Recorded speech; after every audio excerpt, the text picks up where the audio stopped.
The morning of September 11th, 1777 came up hot and hazy over the Brandywine Creek, and the first thing the Americans heard was artillery. It rolled in from the direction of Chad's Ford, dead ahead, where the Hessian General Wilhelm von Knyphausen was pushing several thousand men down toward the water in a slow, grinding advance. Everything about it confirmed what George Washington already believed. The British had marched up from the Chesapeake to take Philadelphia. The rebel capital lay less than 30 miles behind him, and here at last was the enemy's main body coming straight at the center of his line, exactly where he had planted himself to stop it. It was going to be a straight fight at the ford. He was certain of it. He was watching the wrong half of the battle, because at that same hour, miles to the north, the other half of Howe's army was already gone.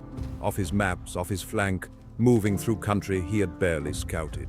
By the end of the day, some 30,000 men would be locked together along that creek, the largest single-day battle the Revolution would ever see. And the man who had come to save Philadelphia would come within one disciplined hour of losing not just the city, but the entire Continental Army in a single afternoon. To understand how close that was, you have to understand how the war had been going. A year earlier, in the late summer of 1776, Washington had stood on Long Island with the same army against the same enemy, and General William Howe had taken him apart.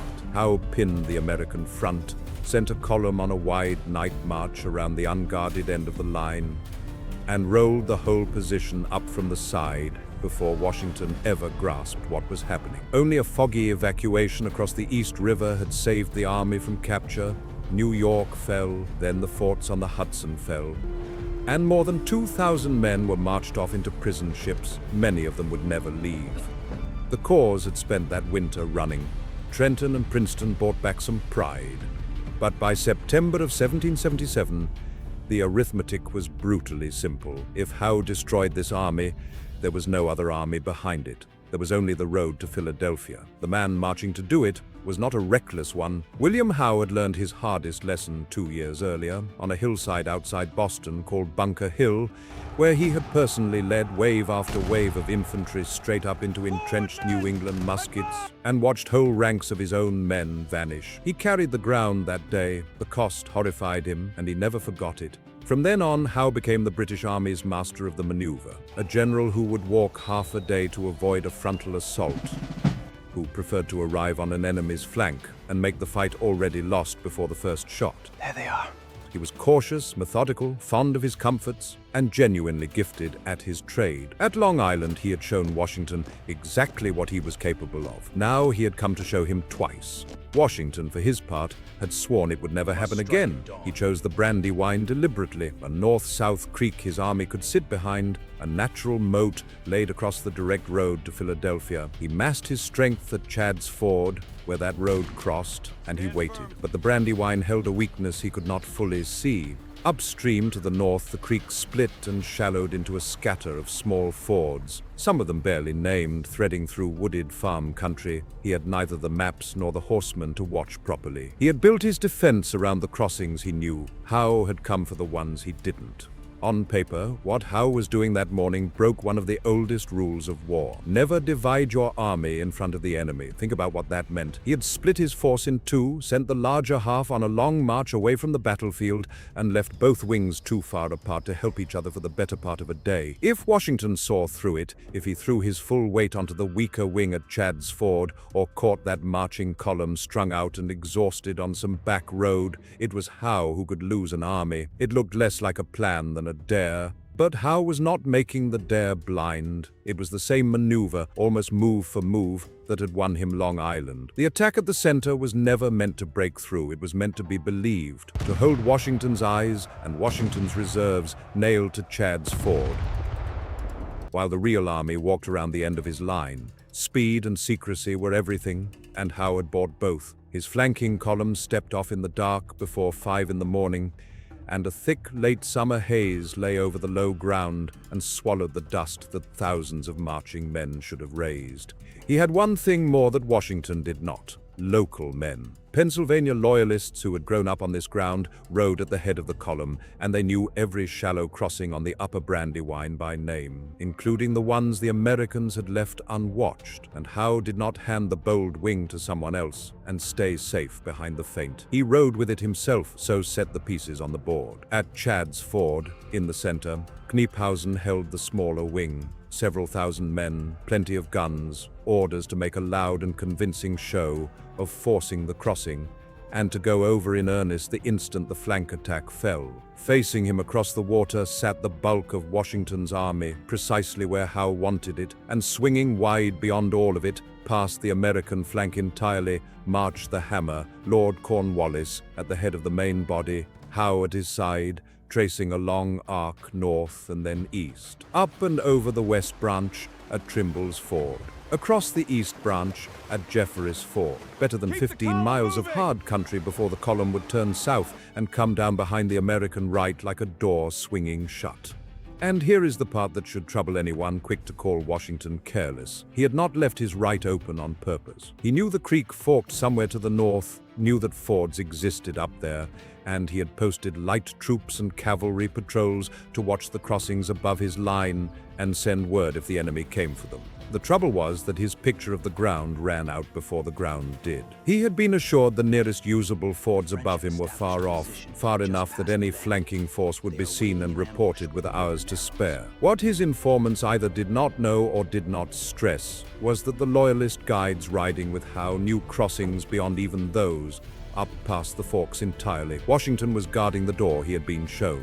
The whole design balanced on a single hinge, and that hinge was time. For hours that morning, Howe's army was at its most exposed, halved, stretched thin, each wing beyond the other's reach. Every mile the flank column marched undetected was a mile Washington could never buy back. If the word reached him early enough, he still held the men to wreck the entire plan. All he needed was to be told, clearly and in time, where the real British army had gone. That would prove to be the one thing he could not get.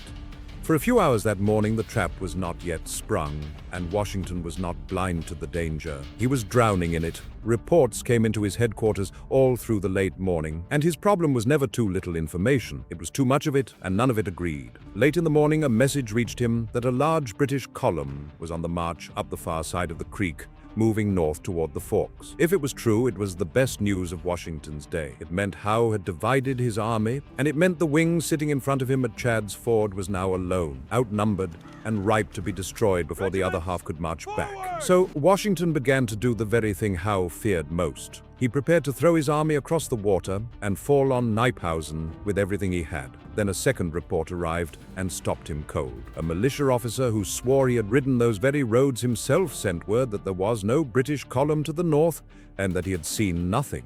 The two reports could not both be true, and Washington, with his whole army balanced on a decision that could win or lose the campaign before dark, did the careful thing. He called the attack off. He would not stake the army on a march that might be a phantom. He would wait for something certain. Certainty, when it finally came, arrived on a lathered horse under a local farmer named Thomas Cheney. Cheney knew this ground the way Howe's guides knew it, and he had seen the flanking column with his own eyes, already across the water, already coming south. He rode straight through the lines to Washington and told him the British were around his right and closing fast. And for his trouble, he was very nearly brushed aside as a panicked civilian who had misread what he saw. Cheney, the story goes, offered his own neck if he turned out to be wrong. He was not wrong. But by the time the certainty Washington had waited for all morning finally stood in front of him, undeniable, the hours were spent, and so was the American right. It was somewhere around 2 in the afternoon when the whole truth landed at once. Cornwallis's column was not coming, it had come. Some 8,000 of the best troops in the British Army were already over both branches of the Brandywine, already dressing their lines on the high ground to the north, already looking down at the naked flank of an army still facing the wrong way. Washington did the only thing left to do. He tore divisions out of his line and flung them north to build a new front out of nothing. Sullivan, Sterling, and Stephen, 3 divisions racing to face a blow that had appeared behind their shoulder. They ran for a low rise near a Quaker meeting house at Birmingham and tried to form a line before the hammer fell. They did not have enough time. There is never enough time. Around 4 o'clock, the British came on. The assault fell first on the seams, the gaps where 3 divisions thrown together in under an hour had never truly joined. British grenadiers and light infantry came up the slope in disciplined waves, the Hessian Jaegers working in along the flanks. The American line held far longer than it had any right to. Then it began to come apart at the joints. A unit would stand and fire and hold, and then find the men beside it already gone and its own flank hanging open, and it would fall back or be swallowed whole. Marquis de Lafayette. He got down off his horse and pushed into the crush of men on foot, trying to knit the line back together by hand. A musket ball tore through his leg. He stayed up, still working to hold them, until an aide finally dragged him out of it, and now the trap shut from both sides. The instant the guns opened in the north, Knyphausen dropped the pretense at Chad's Ford and stormed the creek in earnest. Driving hard into the center, Washington had just stripped bare to save his right. The Continental Army was being crushed inward from 2 directions at once. This was the hour the entire battle had been marching toward. The hour Howe's design was meant to end not in a defeat, but in a destruction. The whole American army broken and scooped up on the ground between his 2 closing wings. It did not happen, and the reason it did not happen was 1 division and a brutal march. Nathanael Greene pulled his men out of the line and drove them north at a killing pace, covering several miles in well under an hour to reach the breaking point at the moment it broke. Greene's men opened their ranks to let the fleeing survivors pour through, closed them again, and stood. A fresh, unbroken wall dropped across the path of the British advance as the daylight failed.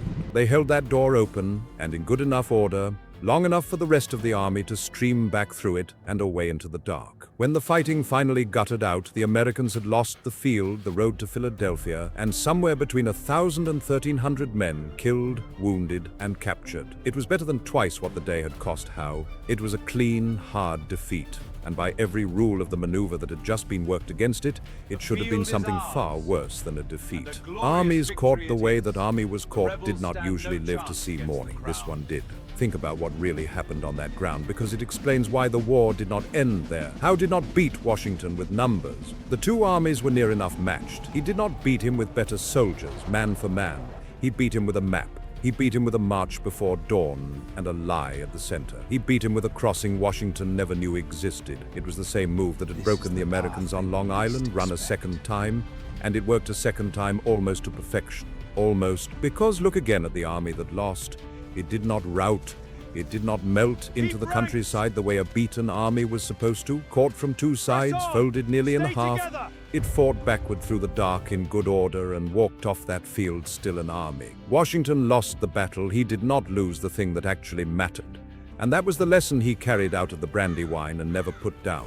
He would go on to lose more battles than he won. He would keep giving up ground, keep slipping away in the night, keep frustrating better generals who could not understand why beating him never seemed to finish him, because he had learned the one rule that decided the whole war. Hold the army together and the cause lives. Lose the army and nothing else can save it. A revolution with an army still standing is a revolution that has not yet lost. The bill for Brandywine came due fast. 2 weeks later, Philadelphia fell, and Congress fled the capital ahead of the British. From the outside, it looked like the beginning of the end. And yet, barely 3 weeks after the Brandywine, the army everyone had just watched get flanked into ruin turned around and attacked Howe at Germantown. That assault failed too in fog and confusion, but the fact that it happened at all was the real message. This army did not stay beaten, and Howe had bought his capital at a hidden price.